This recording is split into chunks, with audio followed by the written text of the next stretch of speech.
ओं नमो भगवते वासुदेवाय। ओं नमो प्रथम कंद ऊनविंश अध्याय। गंगा कूଳରେ ଉପବାସୀ ହୋଇ ରହନ୍ତେ ରାଜା ଆସି ତହିଁ ମିଳିଲେ ସୁକ ମୁନି ଊନବିଂଶରେ ହି ବାଣୀ। ସୁତ କହନ୍ତି ଅନୁରାଗେ ସନକ ଆଦି ଋଷି ଆଗେ ସୁତବାଚ ସମୀ ମହିପତି ପରୀକ୍ଷିତ ଚିନ୍ତା ନିବିଘ୍ନ ଦୁଃଖ ଚିତ।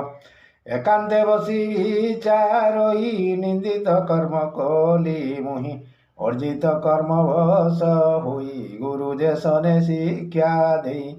अनार्य प्राणी को व्यवहारे कुकर्म कली ए संसारे निर्दोष ब्राह्मण गोले सर्प मुदेली धनु हुए निश्चल जुगे तार ध्यान न जानी हेली हो तो ज्ञान देव हेलन कर्म कली निकटे संकट लोभिली ए पाप विनाश न हेतु बेगे विधाता मोते चिंतु ए कर्म पुण मुझे मनते केबे न कल्पोई चित्ते ब्राह्मण क्रोध दावा नल ए मोर राज्य धन बल आत्मार संगे हु मोते ए कर्म न करे जे मनते गोधिज देवंको हिंसने दुर्बुद्धि न स्फुरु मो मने एमंते विचारु विषादे वृत्तांत शुभे जनुवादे उरग ब्राह्मण गोले राजा जे देला धनु हुळे तार बालक साप देला तक्षक दंशी बोइला कपत दिन शेष काले राजा को दंशी से बोले हेमंत जन मुखु शुणी मने सानंद रूपमणि बोले ए मोते बेगे खाऊ ए मोर कूड़े तापनु जेमंते इह पर लोके मरणे न पड़ो ये दुखे हेमंत निश्चय विचारी राज संपद परी हरि चिंतिला कृष्ण पाद पृष्ठ सेवक बिना नाही श्रेष्ठ कृष्णर पाद पद्म जले प्रवेश जाई गंगा कूले श्रीकृष्ण चरण तुलसी पाद उदकरे जे मिशी अति पवित्र हे वारी उभय लोक पाप हरि प्राणीर प्राण त्याग काले केवा न बसे तार कूले पांडव वंशे कार्तिकर सकल राजा मध्यवर से सुर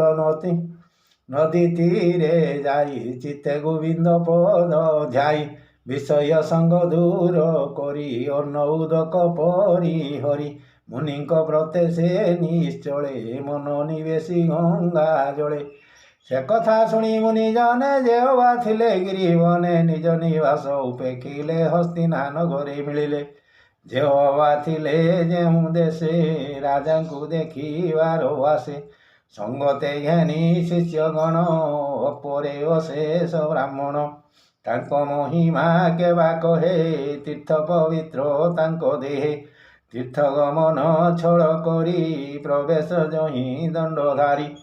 अक्रिवशिष्ट रिष्ट नेमी व्यचन ध्वज घेनी भृगु अंगिरा पराशर उतथ्यो गाधीर कुमर इंद्र प्रमोद मेधादिति केवल अष्टि सेन जति सुबाहुवर ध्वज शिष्य गौतम मैत्रेय कवश पिप्पलायन मुनि व्यास नारद कुंभजुनि देवर्षि राजर्षि महर्षि अपरे जेतेक ब्रह्मर्षि सकल ऋषि एक मेले मिलिले जाह्नवीर कूले ताहांकु देखि परीक्षित कपाळे देइबेनि हस्त बंदिला मुनि गणपादे आनंदे अश्रु गद गदे सुखे बसिले मुनि गणे पुणी राजा परमाणे कर अंजलि शिरे देई बुलई कृत कृत्य होई राजा परीक्षित वाच राजांग मध्य मो जीवन निश्चय जानिली धन्य धन्य मोर प्राण जीवा बेले महांत जने जे कले ब्राह्मण पाद जोई धोई से स्थाने निज शिर दे क्षत्रिय स्वभाव ए मंतो आगम निगमे कथ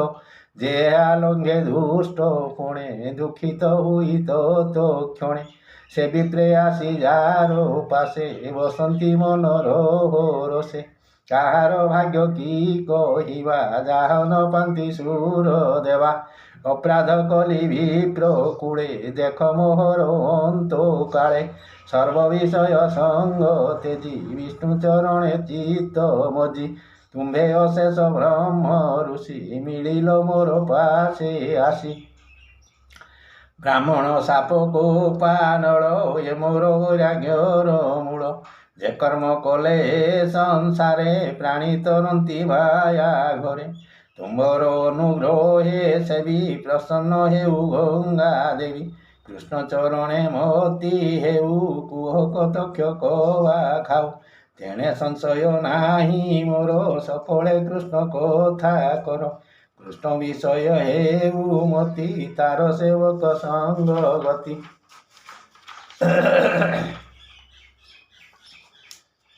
ମୋର କର୍ମ ଫଳ ଲଇ ଜନ୍ମ ଲଭିବି ଯହିଁ ତହିଁ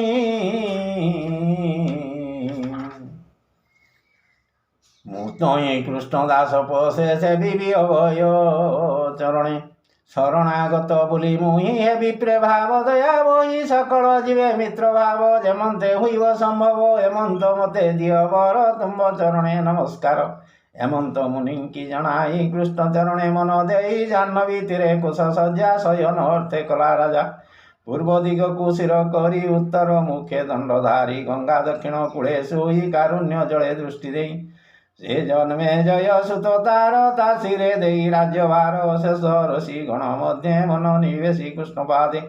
ଆକାଶେ ଥାଇ ଦେବ ଗଣେ ଆନନ୍ଦେ ପୁଷ୍ପ ଭର ଶୁଣେ ଧୁନ୍ଦୁବି ବାଦ୍ୟନାଦ ତୁଲେ ସାଧୁ ସବୋଧେ ସ୍ତୁତି କଲେ ଯେ ମୁନି ଗଣେ ଗଙ୍ଗା କୂଳେ ଥିଲେ ଯେ ପରୀକ୍ଷିତ ମିଳେ ଗଗନେ ସାଧୁ ସାଧୁ ବାଣୀ ଆନନ୍ଦେ ମୁନି ଗଣ ଶୁଣି ସାଧୁ ସବୋଧେ ଉଚ୍ଚ ସୁରେ ଦିଶ ପୁରିଲା ଗଙ୍ଗା ତୀରେ ଋଷିଏ ଅନୁଗ୍ରହ ମୁଖେ କହନ୍ତି ଏକ କୁଆ ରୋକେ ଏ ସାଧୁ ରାଜା ବିଚକ୍ଷଣ କାଳେ ଲଭିବ ମୋରଣ ଦେଖ ଏହାର ଭାଗ୍ୟ ବଳେ ମୁନିଙ୍କ ମଧ୍ୟ ଅନ୍ତ କାଳେ ଯାର ଆସ୍ଥାନେ ସର୍ବ ରାଜା ଶିର ନୁଆଇଁ କଲେ ପୂଜା ସେ ରାଜା କାଳେ ହରି ଭାବେ ପଶିବ ଜନ୍ମର ସ୍ୱଭାବେ ନରପତି ଯେତେ ଦିନେ ପ୍ରାଣ ଛାଡ଼ିବ ବିଷ୍ଣୁ ଧ୍ୟାନେ ସୁଖେ ଲଭିବ ବିଷ୍ଣୁ ଲୋକ ଯେ ସ୍ଥାନ ବିମୋହ ଶୋକ ଆମେ ସକଳେ ଏହି ସ୍ଥାନେ ବଞ୍ଚିବା ଫଳ ଜଳ ପାନେ ଭାଗବତଙ୍କ ଉତ୍ତମ ନିଶ୍ଚୟ ଲଭିବ ପ୍ରେମ ଧାମ ହେମନ୍ତ ଋଷି ମୁଖୁ ଶୁଣି ଅମୃତ ସମ ସାଧୁ ବାଣୀ ରାଜା ମଣିଲ ସାତ୍ୟ ପ୍ରାୟ ଛାଡ଼ିଲା ସକଳ ସଂଶୟ ବିଷ୍ଣୁ ଚରଣ ସେବା ଫଳେ ଅଶେଷ ପ୍ରାଣୀ ମୋହି ତଳେ ପୂର୍ବେ ଲଭିଲେ ହରି ଭାବ ଯେ ବ୍ରହ୍ମା ଶଙ୍କରେ ଦୁର୍ଲଭ ଦେଖ ମୋର ଭାଗ୍ୟ ବସୁ ସର୍ବେ ମିଳିଲେ ସର୍ବଦେଶୁ ବେଦେ ଜମନ୍ତ ଦେହବନ୍ତେ ସ୍ୱର୍ଗରେ ଦେବଙ୍କ ଗ୍ରତେ ବସି କହନ୍ତି ନାନା ଧର୍ମ ଦେବର୍ଣ୍ଣେ ଯେବା ନିଜ କର୍ମ ଯେ ଫଳ ଇହ ପର ଲୋକେ ପ୍ରାଣୀ ଲଭନ୍ତି ଦୁଃଖ ସୁଖେ ତେମନ୍ତେ ଅନୁଗ୍ରହ ଚିତ୍ତେ ତୁମ୍ଭେ ଆଗତ ପରହିତେ ଏମିନେ ନାହିଁ କାର୍ଯ୍ୟ ଆଉ ଏ ନିଜ ସ୍ୱଭାବ ତୁମ୍ଭର ତୁମଙ୍କୁ ପଚାରଇ ମୁହିଁ ମରଣେ ଅନ୍ତର୍ଜଳେ ଥାଇ ଏବେ ବି କୃତ୍ୟ ଅଛି ମୋତେ କହ ସକଳେ ଶୁଦ୍ଧ ଚିତ୍ତେ ଘର ସଂସାର ସାଗରେ ମରଣୁ କିବା କରି ତରେ ହେମନ୍ତ ପୁଛୁ ରାଜ ଋଷି ସୁଖ ମିଳିଲେ ବେଗେ ଆସି ମହି ଭ୍ରମଣ ଇଚ୍ଛା ସୁଖେ ଶ୍ରୀକୃଷ୍ଣ ନାମ ଗାଇ ମୁଖେ ଆଶ୍ରମ ଚିହ୍ନହୀନ ଅଙ୍ଗ କ୍ଷଣ କ୍ଷଣକେ ନାନା ରଙ୍ଗ ନିରତେ ନିଜ ଲାଭେ ଦୋଷ ସ୍ୱଭାବେ ଅବଧୂତ ବେଶ ବେଷ୍ଟିତ ବାଳକ ସମୂহে କିବା ଉପମା ଦେବା ଦେହେ ସ୍ୱଭାବେ ଷୋଡ଼ଶ ଅବଧ ସୁନ୍ଦର ସୁକୁମାର ପାଦ କର ଯୁଗଳ ବାହୁ ବଂଶ ଉନ୍ନତ ସୁନ୍ଦର ସୁନାଶ ନିବିଡ଼ ବେନି ଉରୁ ସାଜେ ସୁନ୍ଦର କପୁଳ ବିରାଜେ ଆୟତ ଚକ୍ଷୁ ଚାରୁ କର୍ଣ୍ଣ ସୁଗ୍ରୀବ ସୁନ୍ଦର ଆସନ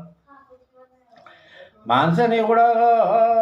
ଯାତୃଷା ଯେ ତୁଙ୍ଗ ବକ୍ଷ ସ୍ଥଳ ବିରାଜେ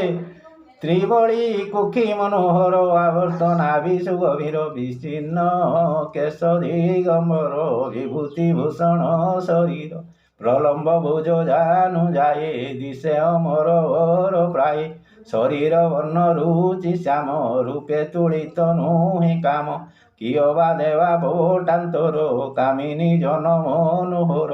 হেমন্ত রূପ ତାଙ୍କୁ ଦେଖି ମୁନିଏ ଆସନ ଉପେକ୍ଷୀ ଜାଣନ୍ତି ତାଙ୍କ ଲକ୍ଷଣ ସେ ଯୋଗୀ କୃଷ୍ଣ ପରାୟଣ ସୁକ ଆଗମ ଦେଖି ରାଜା ତକ୍ଷଣେ ଆଣି ଅର୍ଘ ପୂଜା ବିନୟ ଭାବେ ଦଣ୍ଡଧାରୀ ଚରଣେ ନମସ୍କାର କରି ସ୍ତ୍ରୀ ବାଳକ ଯେତେ ଥିଲେ ତା ଦେଖି ଭये ବାହୁଡ଼ିଲେ ରାଜା ପୂଜିଲା ମନ ତ ସେ ସୁକ ବସିଲେ ରାଜା ପାଶେ ଜ୍ୟେଷ୍ଠିତ ଋଷି ଗଣ ମଧ୍ୟ ସେ ସୁକ ବସିଲେ ଆନନ୍ଦେ ଶଶାଙ୍କ ଜେନେ ତାରା ମେଳେ ବିରାଜେ ଗଗନ ମଣ୍ଡଳେ ପ୍ରଶାନ୍ତ ଚିତ୍ତ ମୁନିବର କୁଣ୍ଠ ଦିଷଣା ଯାହାର ସେ ମୁନି ପାଦେ ନମସ୍କାର କରି ଯୋଡ଼ିଲା ବେନିକର ନିର୍ମଳ ବାକ୍ୟ ସୁଧାସାର ମୁନିଙ୍କି ଚାହିଁ ନୃପବର ପୁଚ୍ଛଇ ବେନିକର ଯୋଡ଼ି ଚରଣେ ପୁଣ ପୁଣ ପଡ଼ି ରାଜା ପରୀକ୍ଷିତ ବାଜ আজ মোর জন্ম ধন্য অপ্রিয় বংশে বিদ্যমান তুম্ভে অতিথি রূপে আসি নির্মল চিত্ত ব্রহ্ম ঋষি দেখি মো আত্মা ঘৃত কৃত্য দেহকু কলি তীর্থভূত যার স্মরণ বিশ্বাস পবিত্র করে গৃহীবাস তাহার দর্শন মাত্রে দুরিত নর হই গাত্রে স্মরণ পাদ জল জহি সকল তীর্থ ফল তৈ আজ জীবন মোর ধন্য দেখিলি তুমর বদন যেতে দূরিত দেহ থিলা তুম্ভ সান্নিধ্যে দূর গলা বিষ্ণুর তেজ মহাঘোরে যেমন্তে নসন্তি অসুরে আজ মଣିলি মতে হরি পাণ্ডব স্নেহ প্রীতি করি বান্ধব প্রিয় ব্রহ্মরাশি জেনে পাণ্ডব গৃহে আসি তাহাঙ্ক পুত্র যেণু মুহি তেণু সদয় মোর হই কৃষ্ণর দয়া যেণু হই তুম্ভ দর্শনে যোগ্য মুহি অব্যক্ত গতি যে তুম্ভর কে তাহা করিব গোচর মরণ কাଳେ ତୁମ୍ଭ ସଙ୍ଗ ତୋରିଲି ହେବ ତରଙ୍ଗ ଯୋଗୀଙ୍କ ମଧ୍ୟରେ ତୁମ୍ଭେ ଗୁରୁ ଜେନେ ଅଚଳ ମହାମେରୁ ଦେଖ ମୋ ଜୀବ ଯିବା କାଳେ କିବା ସାଧିବି ମୋହି ତଳେ କିବା ଶୁଣିବି କର୍ଣ୍ଣ ପଥେ ସ୍ମରଣ କି କରିବି ଚିତ୍ତେ କିବା ବଦନେ ଉଚ୍ଚାରଣ ଭଜିବି କାହାର ଚରଣ ତୁମ୍ଭେ ଯେ ପ୍ରାଣୀଙ୍କର ଦ୍ୱାରେ ଦଣ୍ଡେ ନର ମନ ସ୍ଥିରେ ଗୋଦୋହ ମାତ୍ରେ ତୁମ୍ଭ ଗତି ଏଣୁ ମୋହର ମନେ ଭ୍ରାନ୍ତି କହନ୍ତି ସୁତ ଶୁଦ୍ଧ ମନେ ଶୁଣ ସକଳ ମୁନି ଜନେ ସୁତବାଚ ହେମନ୍ତ ପରୀକ୍ଷିତ ବାଣୀ ଆନନ୍ଦେ ସୁକ ମୁନି ଶୁଣି ହରସେ ମୁଦ୍ରିତ ଲୋଚନ ଚିତ୍ତେ ଚିନ୍ତିଲେ ଭଗବାନ ସେ ମୁନି ଚରଣ କମଳେ ସୁଜନେ ଚିନ୍ତ ଧ୍ୟାନ ବଳେ ପ୍ରଥମ ସ୍କନ୍ଧେ ଭାଗବତ ବର୍ଣ୍ଣଇ ଦାସ ଜଗନ୍ନାଥ ଇତି ଶ୍ରୀମଦ୍ଭାଗବତେ ମହାପୁରାଣେ ପାରମହଂସ୍ୟାଂ ସଂହିତାୟାଂ ବୈଦିଶିକ୍ଷା ପ୍ରଥମ ସ୍କନ୍ଧେ ଶୁକାଗମନ ନାମ ঊনবিଂଶ ଅଧ୍ୟାୟ ସମାପ୍ତୟଂ ପ୍ରଥମ ସ୍କନ୍ଧ ହରି ଓಂ ତତ୍ସତ୍ ହରି ଓಂ ତତ୍ସତ୍ ହରି ଓಂ ତତ୍ସତ୍।